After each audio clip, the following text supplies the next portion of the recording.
Jallianwala Bagh massacre और इसके पीछे की सच्चाई के लिए लड़ने वाले वकील सी शंकरन नायर की जीवन कहानी पर बेस्ड अक्षय कुमार की केसरी 2 देखी।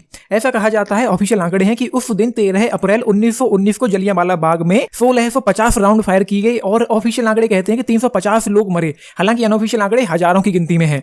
मूवी शुरू होती है एंड शुरू होते ही ये कांड हो जाता है। फर्स्ट हियरिंग में अक्षय कुमार कहते हैं कि कुछ जिम्मेदार नागरिक रॉलेट एक्ट के खिलाफ प्रोटेस्ट कर रहे थे एंड इस पूरी मूवी में हमको यही नहीं बताया गया कि ये रॉलेट एक्ट है क्या। एंड मैं दावे के साथ कह सकता हूं कि मूवी हॉल में बैठे 90% लोगों को नहीं मालूम होगा कि एक्चुअली ये रॉलेट एक्ट है क्या, जिसकी वजह से ये सारा कांड हो गया, इतनी तबाही मची। मैं आपको थोड़ा बहुत बताने की कोशिश करता हूं। हुआ यूं था कि वर्ल्ड वॉर 1 के बाद ब्रिटिश हुकूमत ने एक ऐसा कानून बनाया जिसने लोगों के सब्र के बांध को तोड़ दिया। ब्रिटिश जज सिडनी रॉलेट की अगुवाई में रॉलेट नाम का कानून 1918 में तैयार किया गया और 1919 में इसको लागू कर दिया गया। इस कानून में यह था कि ब्रिटिश हुकूमत के खिलाफ कोई भी किसी भी तरह का कोई आंदोलन होगा तो उसे उस दौर में देशद्रोह माना जाएगा। और इस एक्ट के तहत लोगों को बिना वारंट के गिरफ्तार करने की इजाजत दी गई थी, बिना मुकदमे उन्हें 2 साल जेल में रखने की ताकत दी गई। इस क्रूर कानून ने पूरे देश में विद्रोह की चिंगारी को फुलगा दिया था और खास तौर पर पश्चिम बंगाल और पंजाब खुलकर अंग्रेजों के खिलाफ उनके सामने आने लगे थे। उस वक्त के बड़े नेता डॉक्टर सैफुद्दीन किचलू और डॉक्टर सत्यपाल लोगों को एकजुट कर रहे थे, लेकिन उन्हें अंग्रेजों ने अरेस्ट कर लिया, जिससे लोग और भड़क गए और सड़कों पर उतर आए। इस बीच पंजाब में जब हालात बेकाबू होने लगे तो ब्रिटिश हुकूमत ने मार्शल लॉ लागू किया। फिर ये घटना हुई, वहां लोग एक शांतिपूर्ण सभा करने के लिए तैयार हो रहे थे। पास में ही एक मंदिर था, लोग वहां पूजा करने गए थे। उन्हें पता चला कि जलियांवाला बाग में एक सभा होने वाली है, वहां पहुंच गए। जब फिल्म की शुरुआत में ही ओपनिंग सीन में ही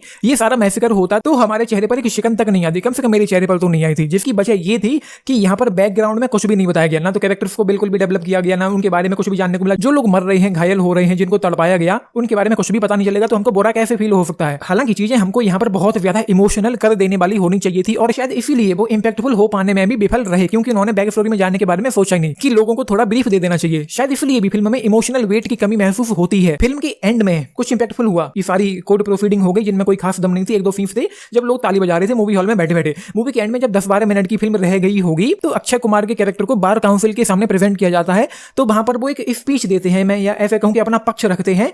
वहां पर जो चीजें हुई वो दमदार थी, वो इंपैक्टफुल थी, वो कुछ अच्छी थी। इस पूरे मूवी में मुझे सिर्फ वही अच्छा लगा। एंड एक सीन और था जब अक्षय कुमार जलियांवाला बाग विजिट करते हैं घटनाक्रम हो जाने के बाद, वहां पर बैकग्राउंड में तेरी मिट्टी गाना सुनाई पड़ता है, वो कुछ अच्छा था।